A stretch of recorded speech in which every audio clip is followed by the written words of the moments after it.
ఎన్నికల ముందు వైసీపీ నేతలు వరుస కట్టి పార్టీకి గుడ్ బై చెప్పేస్తున్నారు. ముఖ్యంగా కృష్ణా జిల్లా నుంచి నెల్లూరు వరకు జంపు జిల్లానీలు ఎక్కువగా కనిపిస్తున్నారు. టికెట్ దక్కని వాళ్లతో పాటు పార్టీ అధినేత పిలిచి టికెట్ ఇచ్చినా వద్దని టీడీపీలో చేరుతున్నారు వైసీపీ ఎంపీలు, ఎమ్మెల్యేలు. ఎలక్షన్స్ టైంకి ఈ ప్రాంతంలో వైసీపీ పూర్తిగా ఖాళీ అయ్యే పరిస్థితులు కనిపిస్తున్నాయి. దక్షిణాంధ్ర వైసీపీలోనే వలసలు ఎక్కువగా ఉండడానికి కారణమేంటి? సీఎం జగన్ మాటను కూడా లెక్క చేయకుండా పార్టీని వీడడం వెనుకున్న మతలబేంటి? Let's watch. రాష్ట్రంలో పార్టీ బలం, వాస్తవ పరిస్థితులను పట్టించుకోకుండా వై నాట్ 175 అంటున్నారు వైసీపీ అధినేత జగన్ రెడ్డి. ఏపీలోని అన్ని స్థానాల్లోనూ గెలుస్తామని ఊదరగొడుతున్నారాయన. కానీ క్షేత్రస్థాయిలో విషయం వేరేగా ఉంది.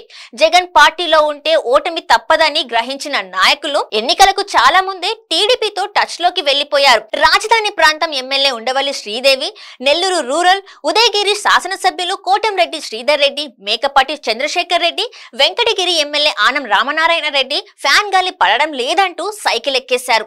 లేటెస్ట్ గా నెల్లూరు జిల్లాకే చెందిన రాజ్యసభ సభ్యుడు వేమిరెడ్డి ప్రభాకర్ రెడ్డి కూడా జగన్ కి కటిఫ్ చెప్పేశారు.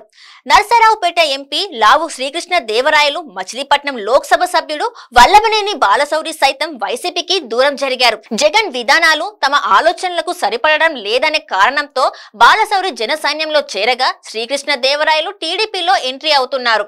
మంగళగిరి ఎమ్మెల్యే ఆళ్ల రామకృష్ణారెడ్డి వైసీపీని వదిలేసి షర్మిల వెంట నడిస్తే పెనమలూరు శాసనసభ్యుడు పార్థసారథి తెలుగుదేశంతో చేతులు కలిపారు.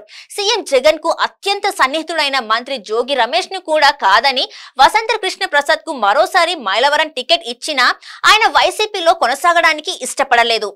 గుంటూరు ఎంపీ సీట్ ఇస్తామని తీసుకొచ్చిన క్రికెటర్ అంబటి రాయుడు వారం రోజులైనా వైసీపీలో ఉండలేకపోయారు. జగన్ తో ఆడితే క్లీన్ బౌల్డ్ తప్పదనే సూచనలు రావడంతో తానే హిట్ వికెట్ అవుట్ అయి ఏకంగా రాజకీయాల నుంచి విరామం తీసుకుంటున్నానని ప్రకటించారు. అమరావతిని నాశనం చేసిన పార్టీ నుంచి రాజధాని ప్రాంతం పరిధిలో ఉన్న గుంటూరు ఎంపీకి ఎలా పోటీ చేయాలని నరసరావుపేట ఎంపీ లావు శ్రీకృష్ణ దేవరాయలు వేసిన ప్రశ్నకు తాడేపల్లి ప్యాలెస్ పెద్దల దగ్గర నుంచి సమాధానం లేదు. కానీ దక్షిణాంధ్రలో వైసీపీ వలసల జోరుకు జగన్ టీం క్యాపిటల్ కుట్రలే కారణమని చెప్పుకోవచ్చు. ప్రతిపక్షంలో ఉండగా అమరావతికి జై కొట్టిన జగన్ రెడ్డి అధికారంలోకి రాగానే 3 రాజధానుల బాట పట్టారు. చంద్రబాబు నిర్మించిన నగరాన్ని పూర్తి చేయడం ఇష్టం లేకనే జగన్ సర్కార్ 3 క్యాపిటల్ రూట్ ఎంచుకుందని ప్రత్యేకంగా చెప్పాల్సిన అవసరం లేదు. చంద్రబాబు కలల ప్రాజెక్ట్ ని దెబ్బతీయడంతో పాటు విశాఖలో పాలన రాజధాని ఏర్పాటు చేసి ఉత్తరాంధ్రలోను, కర్నూలులో న్యాయ రాజధానితో రాయలసీమలోను తన ఇమేజ్ పెంచుకోవాలని భావించారు సీఎం జగన్.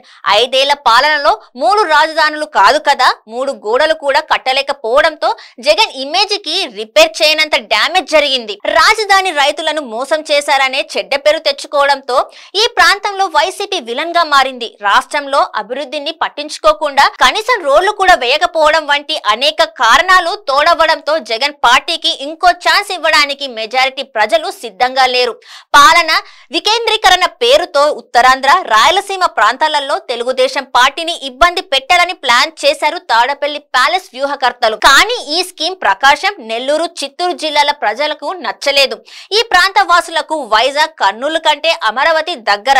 విజయవాడ, గుంటూరు నగరాలతో ఇప్పటికే రోడ్, రైల్ కనెక్టివిటీలు ఉన్నాయి. అంతేగాక జగన్ ప్రభుత్వం చెప్పిన మాట ప్రకారం 3 రాజధానుల విషయంలో అడుగు ముందుకు వేయకపోవడం కూడా వైసీపీకి పెద్ద మైనస్ గా మారింది. వైసీపీకి తిరుగులేదని సీఎం జగన్ ఎంత ఊదరకొట్టినా క్షేత్రస్థాయిలో పార్టీ పరిస్థితి ఎలా ఉందో స్థానిక నాయకులకే బాగా తెలుస్తుంది. ఎంత ఖర్చు పెట్టినా, ఏం చేసినా ఈసారి వైసీపీ టికెట్ పై గెలవడం అసాధ్యమని అర్థం కావడంతో దక్షిణాంధ్ర వైసీపీ నేతలు జగన్ కి బాయ్ బాయ్ చెప్తున్నారు. వలసల కారణంగా ప్రస్తుతం తాడేపల్లి ప్యాలెస్ కు గండి పడింది. ఉత్తరాంధ్ర, రాయలసీమ ప్రాంతాల్లోనూ పార్టీ గతంలో ఉన్నంత బలంగా లేదు. ప్రజల వ్యతిరేకత వెల్లువెత్తితే ఆ సునామీలో జగన్ ప్రభుత్వం కొట్టుకుపోవడం పక్కా అంటున్నారు రాజకీయ పరిశీలకులు.